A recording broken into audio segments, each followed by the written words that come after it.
भुलक्कड़ बहू। कल ये तेरी बीवी फोन सब्जी की दुकान में भुलाई। वो तो भला है कि पहले भी 5 बार भूल चुकी है, तो लोगों को पता है कि ये मोबाइल तेरी बीवी का ही है। अरे तो कौन सा आईफोन है जो लोग दबा लेंगे?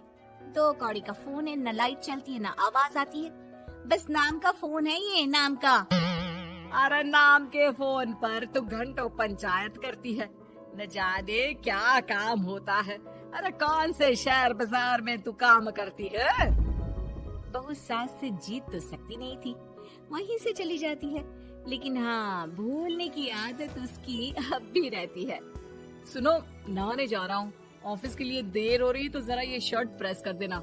और हाँ प्लीज, और कोई शर्ट धुली नहीं है तो थोड़ा ध्यान से करना, ठीक है? अरे हाँ पता है, हर बात पर सिखाया मत कीजिए।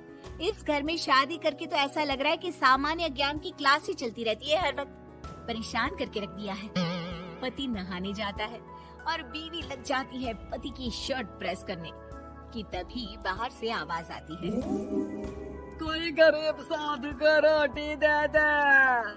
अरे बाबा भूखा खड़ा है तेरे द्वार देवी, बाबा को भिक्षा देकर पुण्य कमा ले देवी। ओहो, ये तो पुण्य की बात है कि बाबा दरवाजे खड़ा है। अब इसकी आवाज सासू माँ को सुनाई नहीं देगी, लेकिन मैं और ये कमरे में हल्के से बात कर ले तो क्या, अरे घूसी चली आती है। चलो पहले बाबा को ही रोटी दे देती हूँ। अब क्या था, रिंकी जाती है बाबा को रोटी देने, लेकिन पीछे छोड़ जाती है पति की शर्ट के ऊपर प्रेस, वो भी गर्मा गर्म। अरे बाबा रोटी तो ले लो, बस ये बता दो कि मेरी किस्मत कब जगेगी। ससुराल में हालात टेबल टेनिस के बॉल की तरह हो गए हैं, कभी कोई इधर फेंकता है तो कभी कोई उधर फेंकता है, कोई इधर मारकर उधर फेंक देता है। समझ में ही नहीं आ रहा कि ये भूलने की आदत कैसे ठीक होगी।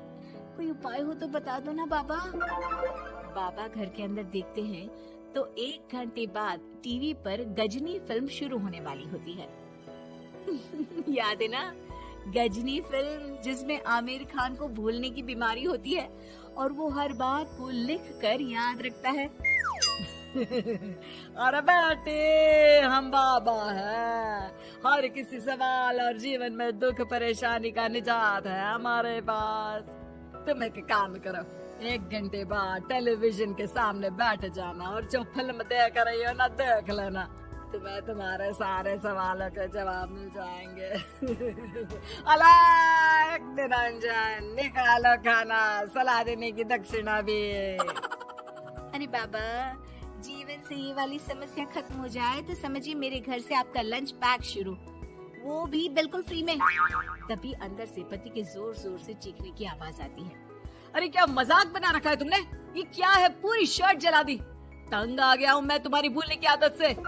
हे भगवान, ये मेरा गधा जैसा बेटा सारा दिन जितनी कमाई नहीं करता उतना तो ये लड़की नुकसान करवा देती है। बाबा, लग रहा है कि कोई कांड हो गया है अंदर मुझसे। अच्छा मैं ना 1 घंटे बाद बैठ जाऊंगी फिल्म देखने, विदा लीजिए अब तो आप। जैसे ही वो घर के अंदर जाती है, सामने पति खड़ा होता है फटी शर्ट पहनकर। ओह, माफ करिए, पापा आ गए थे दक्षिणा के लिए। अब कर्म और धर्म का लेखा जोखा भी तो संभालना है ना जीवन में, तभी तो चली गई थी उन्हें रोटी देने। वैसे खुशी की बात है, बाबा ने कहा है कि 1 घंटे बाद टीवी देखना, और टीवी देखते ही मेरी ये बीमारी का निजात निकल जाएगा। हाँ, और जो नुकसान हो गया है यहाँ, वो क्या तेरा जोगी बाबा भरेंगे? देखिए प्लीज, शर्ट बदल लीजिए ना। नहीं, आज तो मैं ऐसे ही जाऊंगा ताकि लोगों को भी पता चले कि कैसी भुलक्कड़ बीवी के साथ निभा रहा हूँ मैं। शुक्र मानो कि छोड़ा नहीं है तुमको। पति की ये बात तो अब रिंकी के तन बदन में लग जाती है। वो सोच लेती है कि अब किसी भी हालत में वो अपनी ये भुलक्कड़पन की बीमारी को खत्म करेगी। फिर क्या था, पति तो फटी शर्ट पहनकर चला जाता है और 1 घंटे बाद बहू कमरे में सो रही होती है कि सास आ जाती है। अरे भुलक्कड़, तुझे तो फर्क नहीं पड़ता, लेकिन हम लोग परेशान हो चुके हैं। जा, तेरा बाबा बोल रहा था ना 1 घंटे बाद टीवी देखना, तो जा देख, क्या पता कुछ सुधार हो जाए। बहू टीवी खोलती है तो सामने चल रही होती है गजनी फिल्म, जिसमें आमिर खान शरीर में या दीवार में लिखकर अपनी चीजों को याद रखता था। तेरी वाह, ये तो सच में बड़ा सही आइडिया है। इससे मुझे याद रहेगा कि क्या करना है और क्या नहीं। अब तो मैं भी सब सीख लिया करूंगी। वो टीवी बंद करके किचन में जाती है कि सास की आवाज आती है।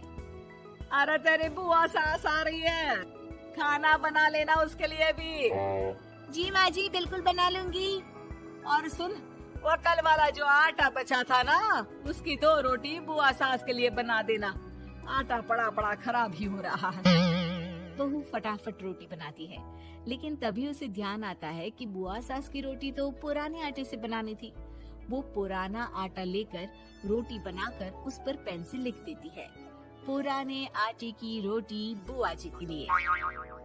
अरे क्या बन रहा है खाने में? भाभी, आपकी बहू की क्या हाल है? भूलने की बीमारी कम हुई या ऐसे ही तबाही मचा रखी है? अरे क्या बताए, अब आज किसी बाबा से उपाय पता किया है, देखो जरा। भाभी, आप ही हो जो संभाल रही हो ऐसी बहू। हम लोगों से तो पता नहीं हो पाता या नहीं। तभी वहाँ बहू आ जाती है। हाँ, तभी तो मैं इनकी बहू हूँ, आपकी नहीं। वैसे मैंने तोड़ निकाल लिया है। अब क्या था, बुआ सास जैसे ही खाना खाने बैठती है कि सास बोल पड़ती है।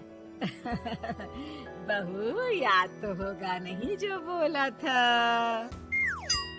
याद करो, बुआ के लिए कौन सी रोटी बनानी है, कहा था ना मैंने। सब याद है, सब कुछ, ये लीजिए।